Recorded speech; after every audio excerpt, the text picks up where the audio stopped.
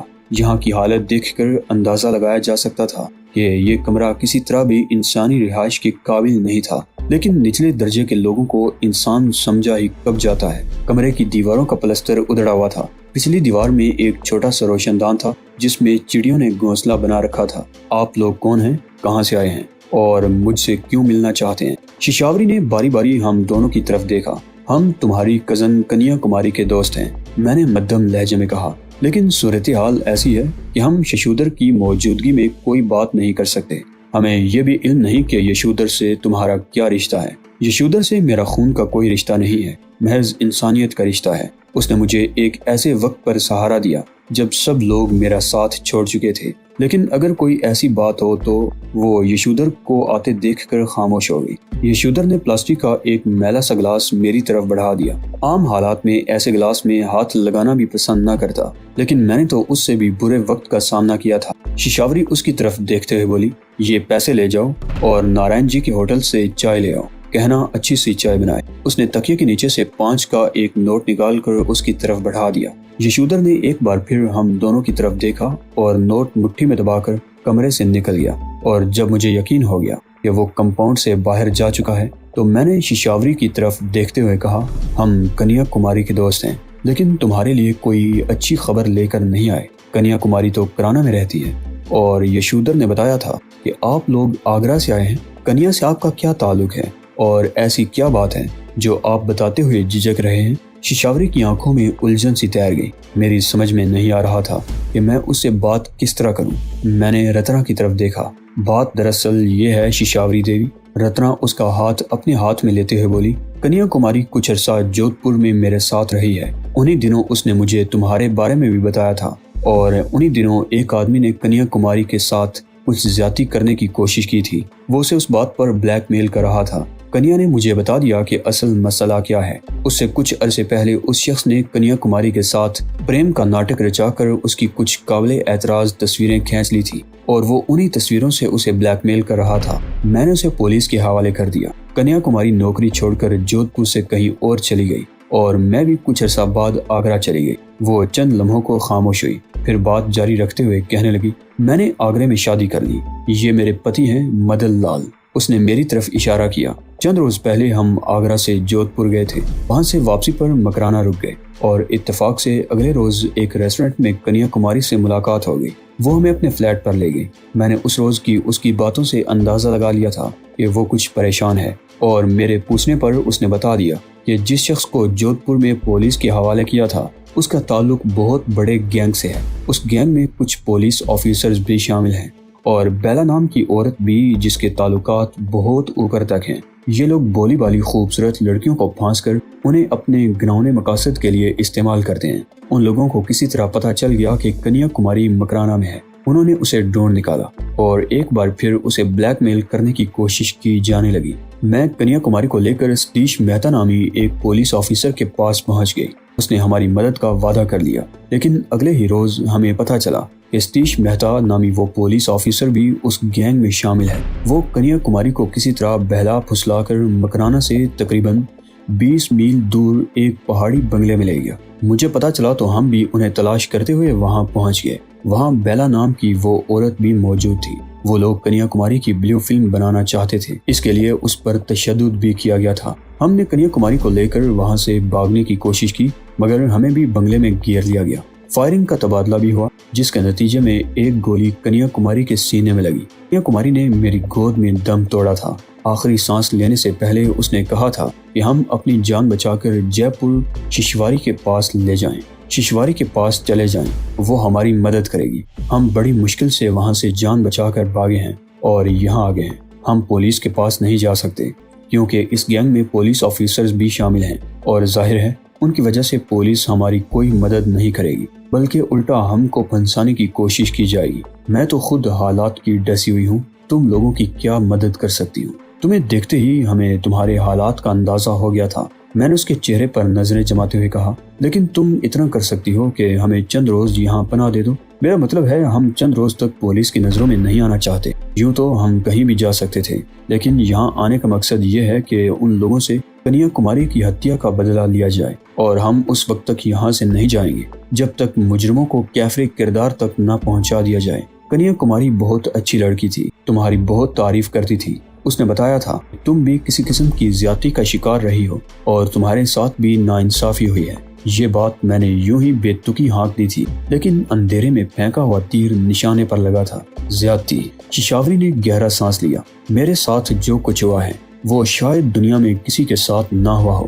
بہرحال میں یشودر کاکا سے کہوں گی کہ تم لوگوں کو چند روز یہاں رہنے دے، اور یہ بھی کہ ہمارے بارے میں کسی کو پتہ نہ چلے کہ ہم یہاں ہیں۔ میں نے کہا، بس 2-4 دن کی بات ہے، وہ طاقتور لوگ ہیں، جب تک میں ان کے مقابلے پر قدم نہ جما لوں ہم کھل کر ان کے سامنے نہیں آ سکتے، اور اس دوران ہم تمہارا علاج بھی کروائیں گے۔ یہاں کی حالت دیکھ کر مجھے اندازہ ہو رہا ہے کہ تمہارے مالی حالات بھی کچھ اچھے نہیں ہیں، پریشان ہونے کی ضرورت نہیں، سب ٹھیک ہو جائے گا۔ ششاوری گہرا سانس لے کر رک گئی۔ رتنا کچھ کہنا چاہتی تھی، مگر اسی وقت یشودر اندر داخل ہوا۔ تم اپنے مہمانوں سے باتیں کرو بیٹا، میں ذرا پارک کا ایک چکر لگا کر آتا ہوں۔ یشودر سے تمہارا کیا رشتہ ہے؟ میں نے ایک بار پھر اپنا سوال دہرایا۔ ششاوری نے کہا، میں بھی کنیا کماری کی طرح فریب کا شکار ہوئی ہوں۔ کنیا کو تو موت نے نجات دلا دی، مگر میری نجات نہ جانے کب ہو۔ وہ چند لمحوں کو خاموش ہوئی، پھر بات جاری رکھتے ہوئے کہنے لگی، بشنا سے میری ملاقات شملہ میں ہوئی تھی۔ میں وہاں ایک ہوٹل میں ملازم تھی، اور بشنا سیر و تفریح کے لیے وہاں آیا تھا اور ہمارے ہی ہوٹل میں ٹھہرا ہوا تھا۔ اسے کمرے میں سروس میں ہی دیتی تھی۔ وہ آیا تو 3-4 روز کے لیے تھا، مگر 1 مہینے تک وہاں رکا رہا۔ میں ڈیوٹی کے بعد اکثر اس کے ساتھ گھومتی رہتی۔ وہ مجھے پسند کرنے لگا تھا۔ وہ بہت شریف آدمی تھا، اس نے مجھے کبھی چھوا تک نہیں تھا۔ ایک روز اس نے مجھے شادی کی پیشکش کر دی، جسے میں نے قبول کر لیا۔ ہماری شادی شملہ ہی میں ہو گئی، اور جب وہ مجھے لے کر جے پور واپس آیا تو اس کے گھر والوں نے مجھے بہو تسلیم کرنے سے انکار کر دیا، اور مجھے دھکے دے کر گھر سے نکال دیا گیا۔ بشنا نے بھی گھر چھوڑ دیا۔ اس نے مجھے الگ مکان لے دیا اور خود بھی میرے ساتھ رہنے لگا۔ چند ہی روز بعد یہ انکشاف ہوا کہ بشنا کی منگنی ہو چکی تھی اور کچھ ہی عرصے بعد شادی ہونے والی تھی۔ لڑکی والوں کو جب پتا چلا کہ بشنا نے مجھ سے شادی کر لی ہے تو انہوں نے ہنگامہ کھڑا کر دیا، اور لوگ مجھے بھی دھمکیاں دینے لگے۔ وہ لوگ مجھے بھی دھمکیاں دینے لگے کہ اسے چھوڑ کر چلی جاؤں، مگر میرا پتی میرے ساتھ تھا۔ ہم دونوں ڈٹ گئے۔ بشنا کے پتا نے اسے اپنی جائیداد سے آگ تو کر ہی دیا تھا، لیکن لڑکی والے ہماری جانوں کے دشمن ہو گئے۔ ان کا کہنا تھا کہ بشنا نے ان کی لڑکی کو چھوڑ کر انہیں ذلیل کیا ہے، اس لیے وہ اسے بھی زندہ نہیں چھوڑیں گے۔ اور پھر ایک رات انہوں نے پیٹرول چھڑک کر ہمارے گھر کو آگ لگا دی۔ بشنا ان دنوں ذہنی طور پر بہت زیادہ پریشان تھا۔ اس نے خواب اور گولی کھائی ہوئی تھی۔ آگ ایک دم پھیل گئی تھی۔ میری آنکھ کھل گئی۔ میں نے بشنا کو جگانے کی کوشش کی، مگر کامیاب نہ ہو سکی۔ اس پر خواب اور گولی کا اثر تھا۔ میں اسے کسی نہ کسی طرح گھسیٹ کر کمرے کے باہر دروازے تک لے آئی، لیکن لکڑی کی ایک جلتی ہوئی بلی میرے اوپر گری۔ میرے کپڑوں کو آگ لگ گئی۔ باہر لوگ جمع ہو گئے تھے۔ شور ہو رہا تھا۔ 2 آدمی اندر گھس آئے۔ وہ مجھے کھینچ کر باہر لے گئے۔ انہوں نے بچھنا کو بھی بچانے کی کوشش کی، لیکن لکڑی کا ایک بڑا جلتا ہوا شہتیر اس کے اوپر گرا۔ وہ لوگ بچھنا کو بچانے میں کامیاب نہیں ہو سکے۔ مجھے ہسپتال میں ہوش آیا تھا، جہاں دوسرے دن مجھے بتایا گیا کہ سب کچھ جل کر راکھ ہو چکا تھا۔